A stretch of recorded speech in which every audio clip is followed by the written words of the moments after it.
Donc, le mardi 26 avril au soir, dans une adresse à la nation, Gbagbo annonce qu'il acceptait la candidature de Ouattara et je cite, conformément à cet article, l'article 48 de la Constitution ivoirienne.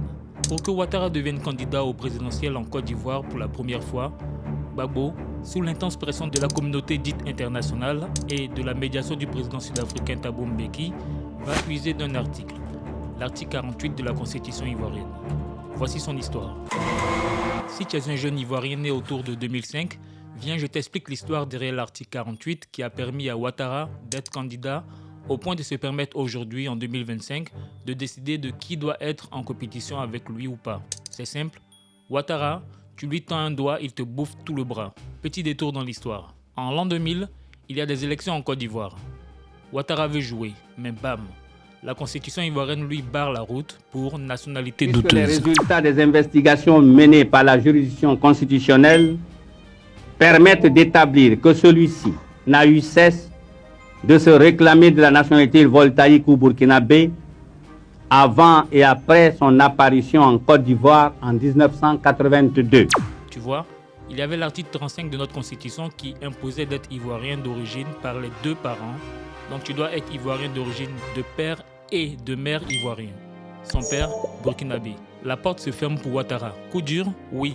J'espère que la communauté internationale saisira cet élément de trucage et que par conséquent toutes les conclusions pourraient être tirées. Il serait inconcevable que les ressources des contribuables français, européens et autres soient utilisées pour essayer de conforter une mascarade et mettre en place une dictature de manière légale en Côte d'Ivoire.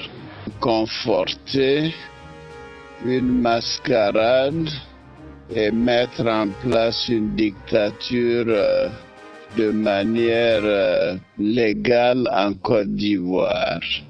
Mais l'histoire ne s'arrête pas là. Gbagbo remporte les élections de 2000 face à Robert Gueye. Il n'est même pas encore assis qu'en 2001 déjà, le complot dit de la Mercedes noire échoue à le renverser. Comme si cela ne suffisait pas, en septembre 2002, la Côte d'Ivoire connaît une rébellion. Le pays est divisé, le nord occupé par les rebelles de Soro Guillaume, favorables à Ouattara, et le sud est tenu par le gouvernement de Côte d'Ivoire, le chef de l'État demeurant Laurent Gbagbo. Gbagbo, à la recherche de la paix, va se balader dans divers pays de la sous-région et signer des accords. Accord de Lomé, le 30 octobre 2002. Accord de Lina Makoursi en France, le 24 janvier 2003. Accord de Kléber, toujours en France, en février 2003. Accord d'Accra 1, en mars 2003. Accord d'Accra 2, en juillet 2004. Accord d'Accra 3, du 30 juillet 2004 à 2005, selon les sources. Accord de Pretoria, en avril 2005. Accord de Pretoria 2, en juin 2005. Accord politique de Ouagadougou, le 4 mars 2007. C'est essoufflant.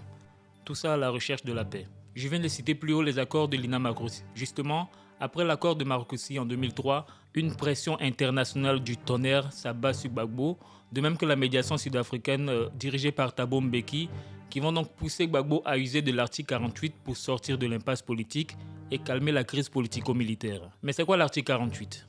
Moi c'est Quadio, je parle histoire et citoyenneté, n'hésitez pas à vous abonner, à liker, à partager. Retrouvez-moi également sur ma chaîne YouTube, Code d'Histoire. Et n'oublie pas, c'est pour le futur que le passé doit demeurer présent. Mais c'est quoi l'article 48 ? L'article 48 c'est un super pouvoir présidentiel à double tranchant et même Gbagbo disait qu'il ne l'aimait pas beaucoup. Du genre, l'article 48, il permet au président de la République de passer en mode Dieu. Il peut tout. L'article 48 de la Constitution ivoirienne à cette époque précise les conditions dans lesquelles le président peut exercer des pouvoirs exceptionnels en cas de crise majeure menaçant la nation. Voici les points essentiels de cet article 48. Le président peut prendre toute mesure exceptionnelle quand les institutions de la République, l'indépendance nationale, l'intégrité du territoire ou l'exécution des engagements internationaux sont menacées de manière grave et immédiate et que le fonctionnement régulier des pouvoirs publics est interrompu. Donc c'est pour le premier point. Ensuite, avant toute décision, il doit consulter le président de l'Assemblée nationale et le président du Conseil constitutionnel. Mais encore, il doit informer la nation par un message. Enfin, l'Assemblée nationale se réunit de plein droit pendant cette période exceptionnelle. Cet article encadre l'action présidentielle en situation de crise en imposant une procédure stricte pour limiter les dérives potentielles tout en assurant la défense de l'État en contexte d'urgence. Donc, le mardi 26 avril au soir, dans une adresse à la nation, Gbagbo annonce qu'il acceptait la candidature de Ouattara et je cite « Conformément à cet article, dès cet instant, je décide uniquement, je répète uniquement, pour l'élection présidentielle d'octobre 2005, que les candidats présentés par les partis politiques signataires de l'accord de Marcoussis sont éligibles. Par conséquent, M. Alassane Ouattara peut, s'il le désire, présenter sa candidature. Voilà comment l'article 48 a fait de Ouattara un candidat exceptionnel en 2005. La tenue du scrutin en 2005 a été empêchée par une combinaison d'insécurité, de non-désarmement des factions armées, de blocage politique et de différences sur l'organisation électorale. Finalement, en 2010, jeune frère, jeune sœur, je pense qu'à cette époque, tu avais certainement 5 ans. En 2010, disais-je donc, à l'issue d'un scrutin contesté et au mépris de la décision irrévocable du Conseil constitutionnel qui invalida plusieurs bureaux de vote en zone rebelle, les rebelles qui au demeurant étaient toujours armés, Ouattara est déclaré vainqueur par la CEI et installé avec l'appui de l'ONUCI et de la force française Licorne. Des milliers, voire des dizaines de milliers de morts ivoiriens plus tard, Ouattara est désormais au pouvoir. Mais qu'est-ce qu'il fait ensuite? Eh bien, sa bête noire Laurent Gbagbo, il le déporte loin, mais vraiment très loin à la CPI de la Haye, comme à l'époque coloniale. Sa stratégie électorale depuis lors est simple. Ouattara va challenger les poids plumes, c'est-à-dire les candidats qui ne pèsent rien. En 2020, il n'a déjà plus le droit de se présenter, mais il profite de la mort chelou de son successeur Amadou Gon pour revenir dans le game. Contre Kakabe, regarde le score stalinien. Comme si à la réalité, Ouattara ne pouvait prospérer que contre des poids plumes. Mais les choses ont fortement changé dans le contexte de 2025. Primo, les amis de Ouattara dont il se vante tant ne sont plus au pouvoir. Sarkozy, qui a fait bombarder notre palais présidentiel par les hélicoptères français, a aujourd'hui un bracelet électronique au pied et est condamné à de la prison ferme. Les amis démocrates de Ouattara aux États-Unis sont KO. L'AES, l'Alliance des États du Sahel qui lui était favorable jusqu'alors, l'attend désormais de pied ferme. Entre-temps, en 2020, les portes de l'enfer de la CPI s'ouvrent. Elles n'ont pas pu retenir la bête noire de Ouattara, revenu innocenté et blanchi de ce que lui-même appelait mais quand il vient de prison, il vient du pays des morts. Il vient de ce qu'on appelle l'île Boudoumé. Étymologiquement, il vient de la maison des déchets. Il vient donc de la souillure. Il vient de la saleté et il arrive dans la propreté. Il faut le saluer. Vous l'aurez deviné, il s'agit de Gbagbo, revenu blanchi et innocenté de la Haye.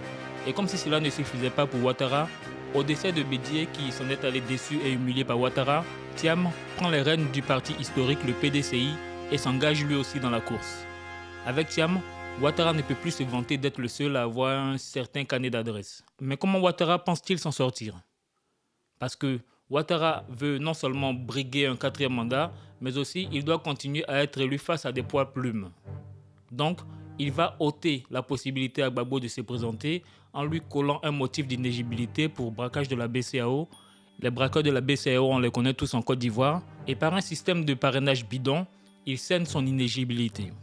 Et le comble, c'est concernant Thiam pour qui des motifs de nationalité sont avancés. Ouattara qui ose indexer un autre pour sa nationalité. Jeune frère, jeune sœur, tu te souviens de l'article 35 dont je parlais plus haut? C'est vraiment l'hôpital qui se fout de la charité. Anyway, ces deux gros rivaux écartés, Ouattara s'apprête à affronter des poids plumes pour un mandat auquel la Constitution ne lui donne pas droit. Donc je résume la situation de façon triviale. Ouattara, qui n'a pas le droit de se présenter aux élections de 2025, est celui-là même qui empêche ses rivaux, qui eux ont le droit de se présenter, de le faire. Jeune frère, jeune sœur, je sais qu'il y a une question qui te démange. Tu veux bien sûr me demander pourquoi Ouattara, sauvé par l'article 48 de Gbagbo, n'a pas pris une mesure exceptionnelle pour rendre ses rivaux candidats et ouvrir des élections inclusives. Eh bien, je vais te répondre que hélas, la politique n'est pas un monde de bisounours. Mais cela n'empêche pas Ouattara d'être élégant, voire fair play. Mais Ouattara manque cruellement de tout ça. Ouattara, tu lui tends un doigt, il te bouffe le bras. À titre d'exemple, quand celle qui présentait comme sa mère était moribonde, Gbagbo lui a fait des facilités pour qu'elle aille se soigner. D'ailleurs, en Côte d'Ivoire, on dit que l'eau fraîche sort de la bouche de la grenouille. Laissons Ouattara témoigner. Et quand j'ai perdu ma mère, alors que moi j'étais en exil, Laurent Gbagbo a facilité mon retour pour que je puisse participer et prendre en charge les funérailles. Donc c'est quelque chose que je ne peux pas oublier. Je voudrais donc témoigner en cela. Mais lorsque la mère de Gbagbo décède pendant que son fils est à la CPI de la Haye, Ouattara n'a pas permis que Gbagbo puisse assister à ses obsèques. Il a appelé son ami Sangaré. Ma mère vient de partir. J'ai fait une demande pour rentrer. Ouattara refuse. Je crois 2 fois. Il a fait la demande. C'était non. Il dit bon, écoute Sangaré, occupe-toi des obsèques de ma mère. Ouattara refuse que je vienne enterrer ma mère. Occupe-toi. Et c'est comme ça que Sangaré a pris les devants des obsèques de maman. Voici l'homme.